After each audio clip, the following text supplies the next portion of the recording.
இப்ப மகர ராசிக்கு குறிப்பா என்ன அப்படின்னா, இந்த உலகம் போட்டிகள் நிறைந்தது. இந்த போட்டிகள் நிறைந்த உலகத்துல போராடி தான் ஜெயிக்கணும். அந்த போராட்டத்துல கிருஷ்ணன் மகாபாரத குருஷேத்திர போர்ல என்னென்ன பொலிட்டிக்கல் கேம் பண்ணாரோ அதையெல்லாம் விளையாடித்தான் ஆகணும்.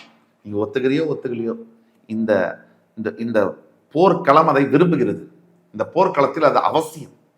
வெறும் நான் நல்லவனா இருப்பேன் அப்படின்னு சொன்னா உங்களை ஏறி முதிச்சிட்டு போகிறதுக்கு 1,00,000 பேர் இருக்காங்க. அதனால நல்லவனாகவும் இருக்கணும், வல்லவனாகவும் இருக்கணும். யாரையும் காயப்படுத்தாமல், யாரையும் குறை கூறாமல் நம்ம புத்திசாலித்தனத்துடன் வாழ்க்கையை நடத்தணும். உங்களை யாராவது தலைக்குறைவா நினைக்கிறாங்க, அவங்கள நீங்க டாமினேட் பண்ணணும் அப்படின்னா, அவங்கள கண்ட்ரோல் பண்ணணும்னா, அவங்க பேசும்போது அவங்க நெத்தியை பாருங்க, அவங்கள பார்க்காதீங்க, கண்டுக்காம இருக்கு. அப்படியே ஏதோ இது பண்ற மாதிரி அப்படின்னா அவங்களுக்கு உங்க மேல ஒரு அட்ராக்ஷன் வரும். அட்ராக்ஷனும் பயமும் மரியாதையும் வரும். நீங்க அவங்கள அப்படியே தெய்வமா நினைச்சு பண்ணீங்கன்னா உங்களோட மரியாதை என்பது போயிடும். இதுதான் முக்கியம். மகர ராசியை பொறுத்த வரைக்கும் இது ரொம்ப ரொம்ப முக்கியம்.